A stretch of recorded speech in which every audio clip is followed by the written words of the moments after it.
우리 추석입니다. 추석하면은 뭐가 많이 생각나시나요? 뭐 송편? 아니면 뭐 이제 가족? 요즘엔 송편 안 먹는 분도 계시는 것 같고요. 확실한 건 그래도 추석이 되면 어떻죠? 그래도 즐거운 좀 마음이 드는 것 같습니다. 어떤 분들은 음식에 대한 그리움. 그러니까 저희 집 같은 경우도 그 이제 명절이 되면은 조금 평소에 안 먹는 그런 음식들 있잖아요. 뭐 예를 들어서 뭐 전이라든지 그렇죠, 그렇죠. 아버지도 막 얘기하고 계세요. 막 이제 그렇죠. 아버지도 뭐 생선전, 뭐 배추전. 혹시 산적 아시나요? 그 산에 사는 그 이상한 놈들 말고 그 먹는 고기 있어야 맛있는 거 산적 등 자, 음식을 기대하면서 그것을 명절을 기다리는 분들도 계십니다. 혹은 예전 같은 경우 많이 친척들이 모였었죠. 저도 할아버지가 이제 살아 계실 때는 그 이제 고향에 가서 우리 모든 사촌이 거의 다 모였던 것 같습니다. 뭐 사촌뿐만 아니라 뭐 육촌, 뭐 팔촌 다 그 고향 그 다 동네 사람들이라 다 쉽게 모여서 인사하는 그런 아주 좋은 전통도 있었습니다. 그래서 참 추석하면 저한테도 정말 즐겁고 재밌고 뭔가 그런 생각들이 많이 납니다. 특히 이번엔 추석이지만 설날 때는 또 용돈을 받으니까 그것도 기대가 됐고요. 어떤 집에서는 추석 때도 용돈을 준다고 합니다. 아마 다양한 형태로 아마 기대가 되는 추석입니다. 그런데 안타깝게도 우리 예수님을 믿는 분들에게는 때로는 이 추석이 조금 부담되게 다가올 수도 있습니다. 물론 모든 가정과 가문들이 예수님을 믿으면 큰 문제는 없는데, 근데 예수님을 믿는 가정, 그리고 믿지 않는 가정이 함께 있을 때는 보통 명절에 뭘 지내시죠? 이제 차례 혹은 뭐 이제 제사를 이제 지내는 거죠. 저도 이번에 조사해 보니까 차례하고 제사가 조금 다르더라고요. 차례는 4대 조상까지를 한 번에 이렇게 제사를 드리는 거예요. 돌아가신 분들을 다 모아놓고 이제 명절 때 이렇게 제사를 드리는 걸 차례라고 하는 거고요. 제사는 이제 말 그대로 당사자, 우리 할아버지가 이제 돌아가신 그 날이 있지 않습니까? 그 날에 맞춰서 그렇게 드리는 걸 제사라고 얘기를 합니다. 뭐 어쨌든 차례든 제사든 이게 믿지 않는 분들에게는 이 차례와 제사가 어떤 의미죠? 굉장한 효의 의미입니다. 나를 낳아주시고 지금까지 키워주신 그 부모님을 생각하며 우리 돌아가셨을지라도 그분을 생각하며 차례 혹은 제사를 지내는 거죠. 이렇게 효의 마음으로 그렇게 제사를 드립니다. 근데 예수님을 믿는 분들은 보통 어떠죠? 이상하게 교회만 가면은 제사 지내지 마라 그런 얘기 많이 듣지 않습니까? 그래서 예수님을 믿는 분들은 이 뭔가 추석이 좋긴 한데 뭔가 제사가 있는 어떤 차례를 지내는 그런 집안에서는 뭔가 이게 부담이 되는 거죠. 왜냐하면 효의 개념으로 봤을 때는 드리는 게 맞는데 또 예수님을 믿는 사람들의 입장에서는 부모님이 오시는 게 아닌 것 같은데 이렇게 또 제사를 지내니까 이러지도 못하고 저러지도 못하고 이제 그랬던 것 같습니다. 뭐 사실 저희 집안도 이제 제사를 많이 지내는 집이었죠. 그러다가 저도 이제 고3 때쯤에 이제 예수님을 믿으면서 아버지께 조심스럽게 얘기했죠. 아버지 저 이제 좀 예수님 믿는데 좀 제사 안 드리면 좋을까요? 굉장히 뻘쭘하면서 막 이렇게 조심스럽게 얘기를 했는데 감사하게도 아버지가 쉽게 그래 그럼 너는 그냥 너 종교대로 해라 그래가지고 저는 굉장히 쉽게 넘어갔습니다. 그런데 어떤 집에서는 너무 어쩌고 저쩌고 하면서 막 욕을 하면서 너가 어떻게 부모님께 그럴 수가 있냐, 너는 뭐 예의도 모르냐 등등등 굉장히 핍박과 그런 욕을 먹기도 합니다. 자, 그러면 오늘 이 시간에는 우리가 그래서 이 제사에 대해서 그리고 또 추석에 대해서 우리가 한 번은 정리를 하면 좀 좋을 것 같습니다. 믿지 않는 분들의 입장에서도 제사를 지내는데 그럼 기독교의 입장에서의 봤을 때 이 제사는 무엇인가? 그리고 우리 믿는 분들, 지금 제사를 이제 안 지내는 분들도 계실 텐데, 그러면 우리 믿는 분들은 이 제사를 지금 어떻게 봐야 되고, 이것에 대해서 우리는 어떤 자세로 우리가 대처해 나가야 될 것인지를 오늘 말씀을 통해서 함께 살펴보면 좋을 것 같습니다. 그래서 믿지 않는 분들, 또 믿는 분들, 언제나 추석이든 다른 명절에 모였을지라도 서로를 이해하며 즐거운 시간이 되기를 예수님의 이름으로 축원드립니다. 오늘 함께 살펴볼 이제 고린도전서 10장 15절에서 22절은 우상 숭배와 그리고 또 우상에게 드린 그 음식에 대한 것에 대해서 지금 얘기를 하고 있습니다. 조금 배경 설명이 필요합니다. 배경 설명은 뭐냐? 성경이 쓰인 당시와 지금 우리 2022년은 같을까요? 다를까요? 문화는 엄청 다릅니다. 그 당시에 지금 고린도라는 그 지역은 어디죠? 약간 아테네에 있는 지역이에요. 아테네. 지금 현재 아테네에 있는 지역. 근데 지금 오늘날의 2022년에도 우리나라와 아테네의 문화는 당연히 다르겠죠. 뭐 인사하는 방법도 다를 것이고 먹는 문화도 다를 것이고 뭐 사람을 사귀는 방식도 다를 겁니다. 그런데 약 2000년 전에 그 아테네의 상황이 오늘 말씀인 거예요. 그러면 굉장히 지금 그 문화가 다르다는 겁니다. 그러니까 내가 생각하는 어떤 그 생각으로 성경을 보면 안 되고 우리는 성경을 볼 때 어떤 기준으로 봐야 되죠? 고린도의 그 상황으로 들어가서 봐야 되는 거예요. 그래야 성경이 조금 더 우리에게 더 쉽게 와닿을 수 있습니다. 간단히 설명하면 그렇습니다. 고린도 그 지역은 그 당시에는 국제 도시였습니다. 그 당시에는 뭐 비행기가 없었죠. 그러다 보니까 뭐로 많은 상업을 했죠? 사람들과 어떤 교역을 했죠? 배로 했습니다. 배로 했기 때문에 그 당시에 이제 그 약간 항구 지역에 있었던 아테네 그리고 고린도 지역은 그 당시에 국제 도시로서 굉장히 사람들이 많은, 지금과 같으면 굉장히 명동과 같은 그런 도시였습니다. 그러다 보니까는 사람들도 교류도 많고 그 다양한 문화들이 많았습니다. 이제 다른 나라 가보시면 가보신 분도 알겠지만 캐나다 같은 경우도 어떻죠? 캐나다 사람도 살지만 일본 사람도 살고 중국 사람도 살고 인도 사람도 살고 우리나라도 사람도 살고 지나가면 왔다 갔다 하면 다문화 이제 그런 문화가 있지 않습니까? 우리나라도 때로는 심심치 않게 아시아 분들을 좀 많이 만날 수 있고요. 마치 고린도와 아테네가 그랬습니다. 그래서 다문화 사회에 다양한 문화 가운데 아주 흥청망청 굉장히 술 문화도 많고 굉장히 좀 음란한 그런 문화도 많고 그런 도시였던 것이죠. 이제 그런데 그런 많은 이방인들이 모여서 거기서 무역을 하다 보니까 그들이 뭘 가져왔을까요? 각자 나라에서 섬기고 있던 우상을 가져왔던 겁니다. 그러니까 각자가 섬기던 그 나라에서 신들을 가지고 온 거죠. 그러다 보니까 고린도에는 어떻죠? 굉장히 많은 우상이 있었습니다. 세계 불가사의한 그런 7대 그런 것들도 있었고, 큰 신전, 작은 신전, 집에서 섬기는 어떤 작은 신, 길거리에 있는 어떤 신, 굉장히 많은 그런 이제 우상, 우리가 신이라는 어떤 것을 만든 우상을 가지고 있었던 동네였습니다. 그러다 보니까 이제 예수님을, 이제 이방인이었다가 예수님을 믿은 사람은 이제는 교회를 다니고 또 이제 하나님을 믿는데 여전히 사람들을 만나야 될까요? 안 만나야 될까요? 세상 사람들을. 이게 만나게 돼 있다라는 거죠. 그러니까 무역을 하다 보면 사람을 만나게 돼 있고 일상생활 하다 보면은 여전히 내가 예수님을 믿는다고 다른 사람은 안 만나냐? 그런 게 아니라는 거죠. 그런데 문제는 어디서 생겼냐? 다른 사람과 당연히 우리는 잘 어울리고 우리가 그들에게 사랑을 베풀어야 되는데 예수님을 믿는 고린도에 있는 사람들이 어디까지 가게 됐냐? 이방 사람들이 하는 우상 숭배의 자리까지 가게 된 거예요. 그 왜냐? 아니 우상? 저 그냥 돌로 만든 거잖아. 저 그냥 나무로 만든 거잖아. 저 별거 의미 없는 거잖아. 가서 사람들하고 어울리고 절 한번 하고 거기에 있는 음식도 좀 먹으면서 다른 사람들하고 좀 어울리면 나쁘지 않겠지. 그런 생각을 이제 고린도 성도들이 가지고 있었던 겁니다. 그래서 그런데 이것에 대해서 바울이 보니까 굉장히 큰 문제가 있었습니다. 교제는 좋은데 어떤 문제가 있었냐? 이제 거기서 뭘 하는 거죠?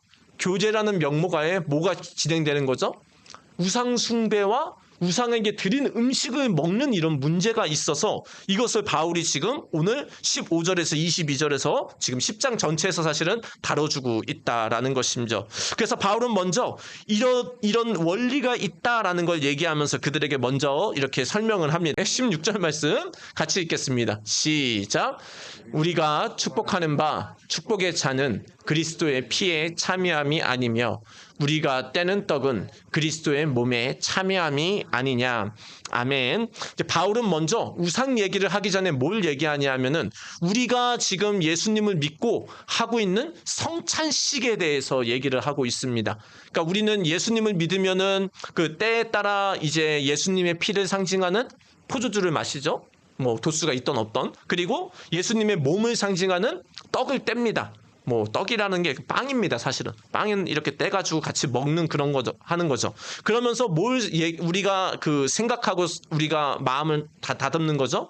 우리는 예수님이 우리를 위해 흘리신 피를, 십자가의 피를 믿습니다. 그 예수님이 나를 위해 찢겨서 죽으신 그 몸을 우리가 믿습니다. 그리고 주님이 우리 죄를 용서해 줬고 이제는 나도 그 예수님을 위해 살겠습니다라고 하는 것이 뭐 성찬식의 어떤 의미가 있는 것이죠. 그런데 바울은 이 성찬식을 얘기하면서 우리가 이제 예수님을 믿고 예수님의 장과 예수님의 떡을 뗀다면 우리는 예수님의 몸에 함께 참여하고 있다라는 겁니다. 한마디로 예수님과 우리는 이제 뗄래야 뗄 수가 없는 사이다라는 걸 말씀을 하고 있는 거죠. 그러면서 17절은 이렇게 말씀합니다. 한 번 더 같이 읽습니다. 시작. 이는 우리가 다 한 떡에 참여함이라. 아멘. 성찬식을 할 때 원래는 그렇게 했답니다. 오늘날에는 우리가 좀 빨리 진행하려고 다 썰어놓고 하지 않습니까? 근데 원래는 빵 덩어리를 딱 주면서 돌아가면서 이제 뗍니다. 나 한 번 떼서 먹고 주고 한 번 떼서 먹고 주고 그러면서 우리는 어떤 의식을 갖는 거죠? 우리는 한 몸이다. 하지만 우리는 그 예수님의 또한 한 각각의 지체다라는 걸 상징을 하는 거고 또 우리는 예수님의 몸에 우리가 참여한 존재다. 예수님과 우리도 하나고 우리 믿는 자들도 우리가 다 하나다라는 것을 상징을 하는 겁니다. 그런 이제 하나로서의 그런 우리가 뗄래야 뗄 수 없다라는 것을 지금 바울은 먼저 설명을 하고 있는 거죠. 그러면서 바울이 지금 하고 있는 얘기는 뭐냐? 20절 이제 같이 한번 읽습니다. 시작. 무릇 이방인이 제사하는 것은 귀신에게 하는 것이요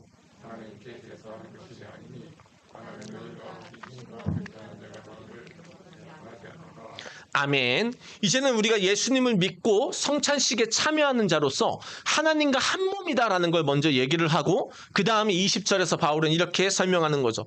물론 이방인이 제사하는 것은 누구에게 하는 거다? 귀신에게 하는 거다라는 겁니다. 그래서 이방인의 사신 제사는 어떤 조상보다는 어떤 그런 신들이 많았죠. 어떤 신상을 만들고 뭐 조각 신상을 만들고 거기에 절하는 것들이 많았는데 어쨌든 그 제사하는 것은 결국은 바울이 말하기를 그 우상이라는 어떤 그 돌이나 나무가 받는 게 아니고 누가 받는 거다? 귀신이 받는 거다라는 걸 얘기를 하는 거죠.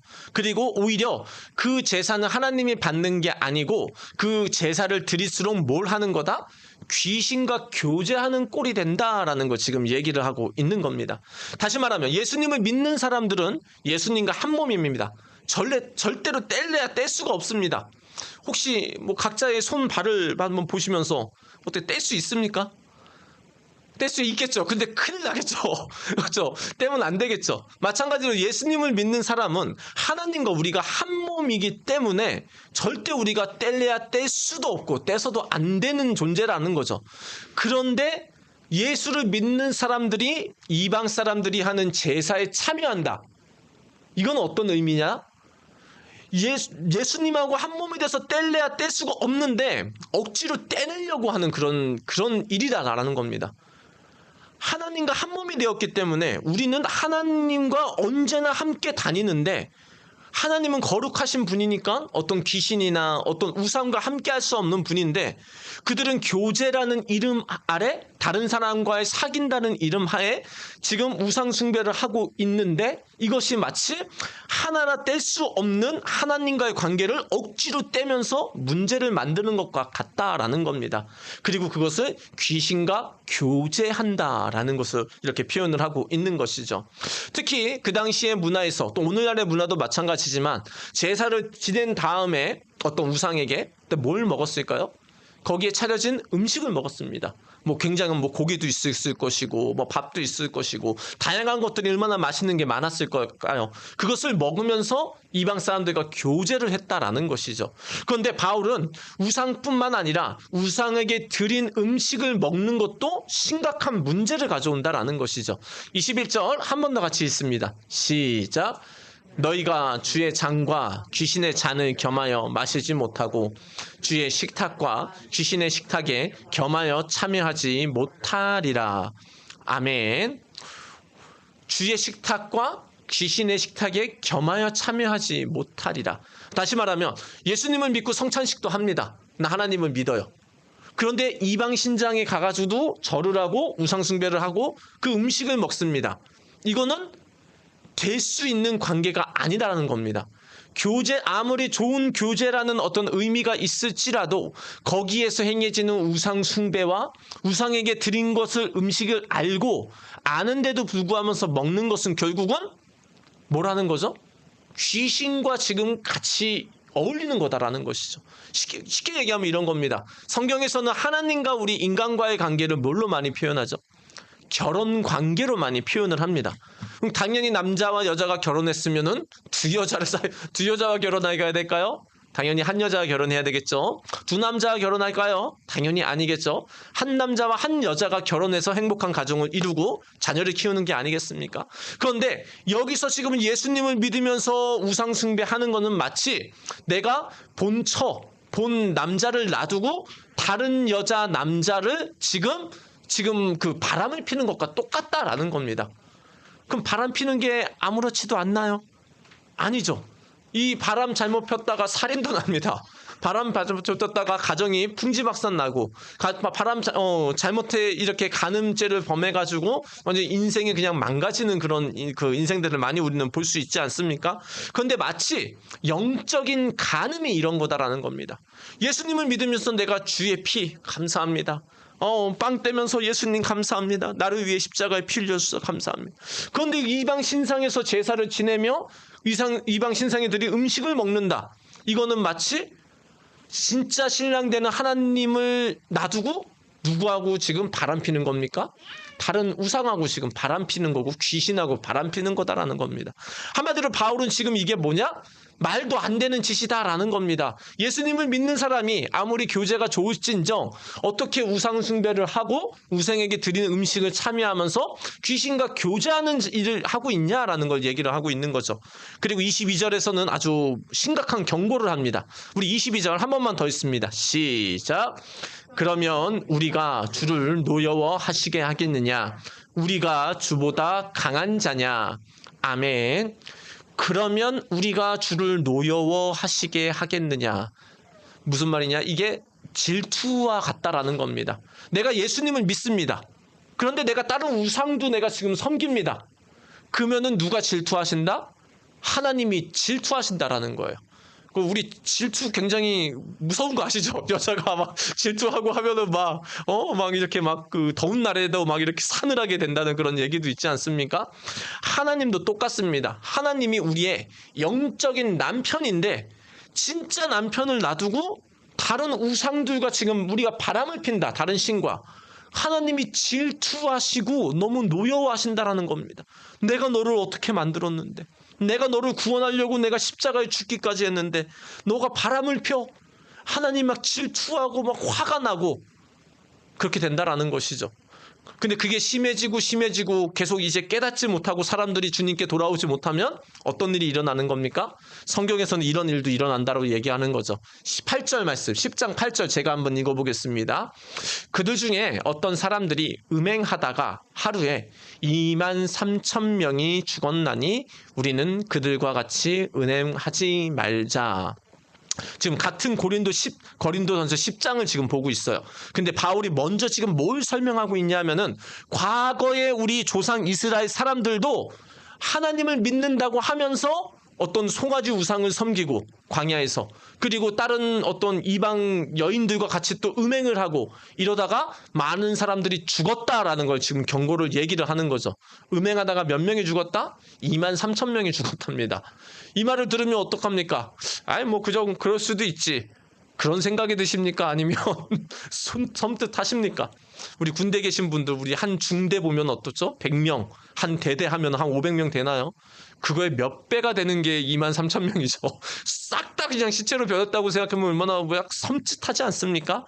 근데 바로 하나님을 믿으면서 다른 우상에게 절하고 그 우상에게 절한 그 음식에 동참하며 귀신과 교제하는 것이 바로 이 정도로 하나님이 질투하신다라는 걸 지금 말씀하고 있다라는 것이죠. 한마디로 지금 바울은 아무리 좋은 것일지라도 이방인들과 함께 해야 될지라도 거기서 함께 우상 숭배를 하거나 또 우상에게 드린 음식을 먹는 것은 하나님의 무서운 질투와 진노를 가져올 수 있기 때문에 하지 말아야 된다라는 걸 지금 우리에게 말씀하고 있다라는 겁니다. 자, 그러면 이 오늘 본문 말씀을 비춰서 우리의 차례 혹은 제사를 우리가 조금 살펴보면 좋겠습니다. 사실 아까도 처음에 말씀드렸듯이 이 제사 혹은 차례는 우리 대부분의 믿지 않는 분들, 그리고 우리나라의 어떤 문화에서는 효의 문화를 가지고 있습니다.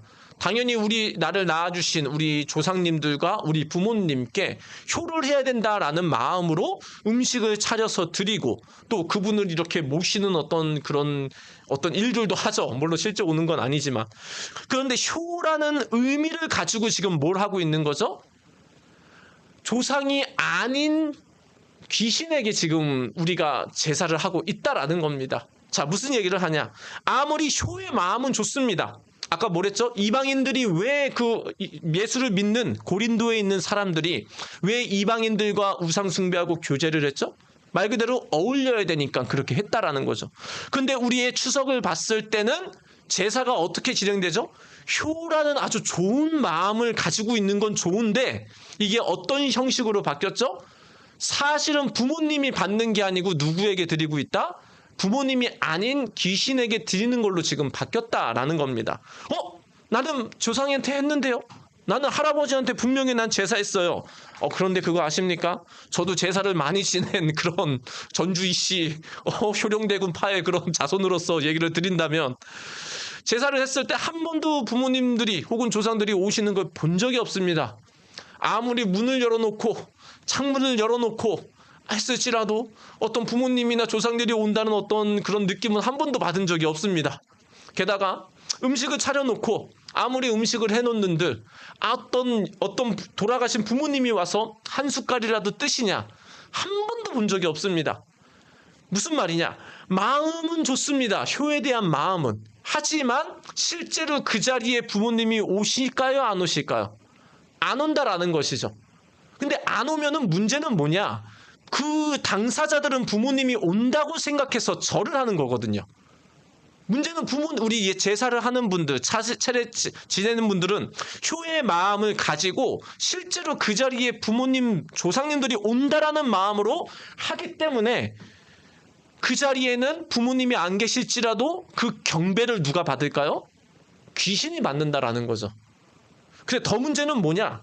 제가 네이버에서 한번 이번 주에 제사의 유래에 대해서 찾아봤습니다. 네이버에 찾아보면 이렇게 나와 있습니다. 제사를 넓은 의미로 보면 죽은 사람의 영혼을 달래고 제물을 바치는 의식을 말하는 것이다 라고 얘기를 하고요. 그리고 우리나라에서 사용되는 제사는 조상들께 후대의 평안과 번영을 기원하기 위해서 지내는 겁니다 라는 겁니다. 정리하면 그렇습니다. 지금 우리나라에서 드리는 제사는 돌아가신 분들에게 뭘 부탁하고 있는 거예요? 우리 후대와 우리 자손들 좀 잘 보호해 주세요 라고 얘기하면서 신처럼 모시고 있다라는 겁니다. 자, 그런데 생각해 보세요. 부모님이 살아계실 때 신이었을까요? 아니었습니다. 똑같은 사람이었습니다. 연약하고 부족한 사람이었다라는 거죠. 근데 갑자기 돌아가셨는데 갑자기 신적인 존재가 될까요? 그렇게 될 수가 없다라는 겁니다. 될 수가 없는 것에 우리는 마음을 두고 그렇게 효라는 마음으로 제사와 차례를 지내고 있다라는 것이죠. 게다가 그 성경은 분명히 뭐라고 말씀합니까? 돌아가신 자들은 구천에서 이 지구에서 떠도는 게 아니고 분명히 이 사람이 돌아가시면 예수를 믿던 안 믿던 어디로 간다라고 말씀합니까? 우리 성경 전도서 3장 21절 우리 함께 있습니다. 시작. 인생들의 혼은 위로 올라가고 짐승의 혼은 아래 곧 땅으로 내려가는 줄을 누가 알랴. 아멘. 전도서를 통해서 말씀을 보니 인생들은 죽으면 어디로 간다? 위로 올라간다라는 겁니다. 하늘나라로 가는 거죠. 천국일 수도 있고 지옥일 수도 있지만 어쨌든 위로 간다라는 거죠. 근데 짐승은 아래로 내려간다라고 하면서 인생과 짐승의 차이를 얘기합니다. 어쨌든 사람은 죽으면 어디로 간다? 하늘나라로 갑니다. 어느 쪽이든 하늘나라로 갑니다. 그리고 이 땅으로 돌아올 수가 있다 없다? 돌아올 수가 없다라는 겁니다. 절대 그렇게 될 수가 없다라는 것이고, 아무리 제사를 지내도, 저도 아무리 옛날 때 지내봤지만 절대 부모님들이 오시는 것을 한 번도 본 적이 없다라는 겁니다. 게다가 오히려 이상하게 제사를 많이 지내서 그런지 모르겠지만 집안 가운데 오히려 문제가 더 많았었어요. 싸우고 분쟁하고 욕하고 친척들이 모이면. 그럼 뭔가 이상한 그런 것들도 많이 느꼈는데, 생각해 보시기 바랍니다. 성경의 눈으로 보면은 제사를 많이 지내면 지낼수록 누구와 많이 지금 사귀는 걸까요? 귀신하고 많이 사귀는 거죠. 그럼 귀신이 덕지덕지 붙는 거죠. 그러면 어떻게 말하면 나는 부모님께 효를 한다는 마음은 가지고 있지만 실제로 내가 그 부모를 신처럼 생각하고 온다라고 생각하며 내가 가정하면서 제사를 드리면 거기에는 귀신이 계속 오게 돼서 집안이 그렇게 행복하지 않은 형태로 될 때도 있다라는 겁니다. 뭐 개인적인 경험이었던 것 같습니다. 제가 말씀드리고 싶은 그겁니다. 우리는 부모님에 대한 효의 마음을 가지고 있어야 됩니다. 분명히 필요합니다. 이거 당연한 거 아니겠습니까? 우리 출애굽기 20장에서도 10계명 나오지 않습니까? 하나님에 대한 첫 번째 4계명이 나오고, 그리고 사람에 대한 6가지 계명이 나오죠. 그런데 사람에 대한 6가지 계명 중에 첫 번째 계명이 뭐였죠? 부모님을 공경하라였습니다. 기독교는 당연히 뭐 얼마나 좀 못해낼 수는 있지만 분명히 말씀하는 건 부모님을 공경해야 된다라고 얘기를 하고 있습니다. 그렇다면 우리는 공경하는 마음을 가지고 실제로 우리는 어떻게 해야 될까요? 부모님이 받는 효를 해야 된다라는 겁니다. 그러니까 돌아가셔서 하는 효는 부모님이 받는다 못 받는다? 받는 게 아니에요, 사실은. 내가 그렇게 생각하기를 원하는 거지, 내가 돌아가신 다음에 제사를 지난다고 해서 부모님이 그걸 받는 게 아니다라는 것이죠. 그렇다면 우리는 효를 행할 때 어떻게 해야 되냐? 부모님이 원하는 효를 해야 되는 것이고 부모님이 받는 효를 해야 됩니다. 그래서 기독교에서는 우리는 돌아가신 후에 효를 하는 게 아니고 언제 효를 해야 된다? 살아 계실 때 우리가 최선을 다해서 효를 해야 된다라고 우리는 얘기를 하고 있는 겁니다. 돌아가신 후에는 아무리 우리가 좋은 마음을 가지고 있을지언정 부모님이 안 받기 때문에 소용이 없습니다. 뭐 아무리 내가 좋은 마음이 가지고 있어봤자 상대방의 마음이 없는데 그게 어떤 의미가 있겠습니까? 뭐 세상에서도 그렇지 않습니까? 내가 아무리 좋은 거를 내가 선물해줘도 상대방이 받았을 때 이거 별로야 그러는 거 있지 않습니까? 세상에서도 그런데 돌아가셨는데 부모님이 직접 오셔서 받는 것도 아닌데 내가 나만 좋다고 내가 그걸 드리면 그게 효일까요? 아니다라는 거죠. 진짜 효는 내 만족을 행하는 효가 아니고 부모님을 만족시키려는 효가 돼야 된다라는 거죠. 그리고 그 효는 언제 가능하다? 살아 계실 때 그래서 우리는 효를 행해야 된다라는 겁니다. 그러면은 우리 부모님은 다 돌아가셨는데요. 어떻게 하면 좋을까요? 그냥 생각해 보시기 바랍니다. 부모님이 그러면 돌아가셔서 지금 하늘나라 계시는데 무엇을 원하실까요? 막 오지도 않는데 제사를 계속 지내길 원할까요? 아니면 우리 모은 가족이 자손들이 행복하게 살기를 하늘나라에서 바라실까요? 우리 가족, 살아있는 가족들이 행복하고 평안하게 잘 살기를 원한다라는 것입니다. 부모님에 대해서 돌아가신 부모님을 신적으로 모시는 걸 원하는 게 아니고 돌아가신 부모님은 하늘나라에서 우리가 이 땅에서 잘되고 행복하기를 원하기 때문에 우리는 명절을 맞이하며 혹은 추석을 맞이하며 돌아가신 분에게 집중할 게 아니라 살아있는 지금 우리 형제, 자매, 가족에게 우리가 집중을 해야 된다라는 것입니다. 우리 때로는 그렇지 않습니까? 세상을 살다 보면 서로 바빠서 친형제들끼리도 좀 연락이 뜸할 때 있지 않습니까? 뭐 저도 좀 그런 것 같습니다. 그래서 요번에 저희 형한테도 좀 이렇게 얘기를 했죠. 형 요번에는 우리 같이 한번 모여서 밥 먹자. 좀 이렇게 좀 따로따로 이렇게 많이 이렇게 명절을 세다 보니까 그럴 때가 있었는데 요번에는 꼭 와서 같이 한번 밥 먹자. 그게 좀 제안도 했고 어떤 이제 제 사촌 한테는 이제 구미에 살아요. 멀리 사니까 못 모이지 않습니까? 그래서 요번에는 우리 줌으로라도 그 추석 당일날 함께 친척들 얼굴이라도 보자. 뭐 그러면서 이제 가족들과 뭔가 지금 좀 더 하나 될 수 있는 시간을 지금 생각하고 지금 마련하고 있습니다. 뭘 말씀드리고 싶으시냐? 살아 있는 우리 부모, 살아있는 우리 가족들과 사랑과 섬김으로 함께하는 시간이 바로 명절이다라는 걸 얘기를 하고 싶은 겁니다. 돌아가신 분들에게 그분들이 받지 않는 그런 효를 행하는 명절이 아니라 돌아가신 부모님이 지금 원하고 있는 건 우리 가족과 가문 형제들이 뜸했었던 그 시간이 다시 하나 되고 서로 돌보지 못한 사람들을 서로 돌보고 다시 하나 되기를 원하는 시간이 된다라는 겁니다. 나는 아무리 효를 원할지언정 부모님이 원하는 건 뭐냐? 내가 원하는 제사의 형태의 효가 아니라 부모님이 원하는 건 살아있는 우리 형제 자매, 우리 가족들이 그 소원하고 멀어졌던 것들이 다시 하나 되는 시간이 되기를 원한다라는 것입니다. 우리 성도님들은 우리 또 코로나로 인해서 많이 또 형제 자매를 혹은 또 결혼하신 분들 또 친척분들 많이 못 만났을 수도 있는데 어떻게 이번 추석을 그런 그 형제 자매와 혹은 친척들과 하나 되는 시간으로 만들 혹시 계획은 가지고 계십니까? 혹은 내가 돌아가신 그 제사에 내가 집중을 하는 만큼 살아있는 우리 가족들과 형제들에게 지금 관심을 갖고 계십니까? 우리는 돌아가시고 더 이상 우리의 효를 받지 못하는 이제 제사의 형태로 효를 행할 것이 아니라 부모님이 우리에게 원하시는 그런 효, 우리 살아있는 가족들에게 집중하고 소원했던 사람들에게 다시 한번 관심을 가지며 우리가 한 걸음 나아가는 그런 추석으로 만들어야 된다라는 것입니다.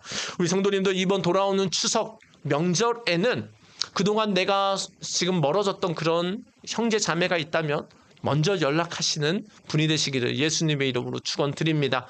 먼 친척이라고 했을지라도 예전에 만났었네 좀 많이 소원했더라면 먼저 연락하시는 그런 시간이 되시기를 바랍니다. 그리고 혹시라도 이제 이렇게 또 함께 모이는 시간이 있다면 먼저 그들에게 먼저 한마디도 걸어보고 그들이 뭘 원하는지도 한번 들어보고 관심을 갖는 그런 명절이 되시기를 바랍니다. 무엇보다 우리 명절을 통해서 우리는 예수님을 믿지 않는 혹시 가족이 계시지 않습니까? 있을 수 있습니다. 뭐 다 가족이 예수를 믿을 수도 있지만 믿지 않는 어떤 이제 가족들을 만난다면 그들에게 우리의 사랑과 그 섬김을 통해서 예수님께 그분들이 한 발자국 더 다가올 수 있는 섬기는 그런 자리로 만들어야 된다라는 겁니다. 저도 이제 옛날 때 제사하고 할 때 저는 제사를 안 하지 않습니까? 그럼 저는 제가 했던 게 있습니다. 이제 어차피 우리가 먹을 거니까 음식 만드는 거 조금 도와드립니다. 어차피 내가 먹을 거니까 음식 만드는 거 좀 도와드리고 이제 음식 만들고 나면 설거지거리 있지 않습니까? 그럼 설거지도 열심히 합니다.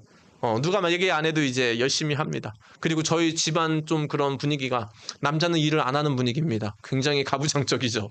그러다 보니까 여자만 하는데 저는 오히려 그걸 좀 깨고 이제 남자가 해야 된다 해가지고 막 이제 뭐 청소도 막 하고 했는데 뭐 대단히 많이 한 건 아니지만 그 자리에서 나름대로 거기 있는 믿지 않는 분들에게 좀 덕이 되려고 노력을 한 것 같습니다. 혹시 이번 설날 죄송합니다. 설날이 아니고 추석 우리 가족들이 함께 모일 때 정말 믿지 않는 분이 계시다면 그분들을 더 집중해서 그들을 사랑하고 섬기고 도와주는 그런 시간이 되시기를 바랍니다. 그리고 믿는 분들이 함께 모였으면은 그럼 뭘 하면 좋을까요? 먼저 감사하면 좋을 것 같습니다. 우리 가정이 이렇게 예수님을 믿는 가정이 됐다니 주님 감사합니다. 기도하시며 그리고 또한 뭘 부탁드리기는 우리나라를 위해서 기도해 주시기를 부탁드립니다. 이 잘못된 그 제사의 문화가 하나님 바뀔 수 있도록 잘못된 효의 형태 부모님이 오시지도 않는데 부모님께 드린다. 미신이라는 뜻을 아시나요? 미신은 사실이 아닌 것을 내가 사실로 믿는 게 미신이라고 합니다. 아무리 내가 제사를 드려도 부모님은 오지 않는데 나만 그건 믿고 제사를 드린다는 것은 바로 미신과 같은 거다라는 것이죠.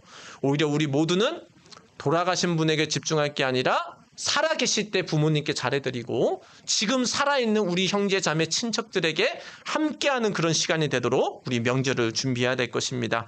말씀을 정리하고자 합니다. 이제는 우리가 정말 바른 효를 한다면 돌아가신 분에게 집중하는 것이 아니라 살아계신 부모님과 형제 자매에게 관심과 사랑을 베푸는 명절이 되시기를 예수님의 이름으로 축원드립니다.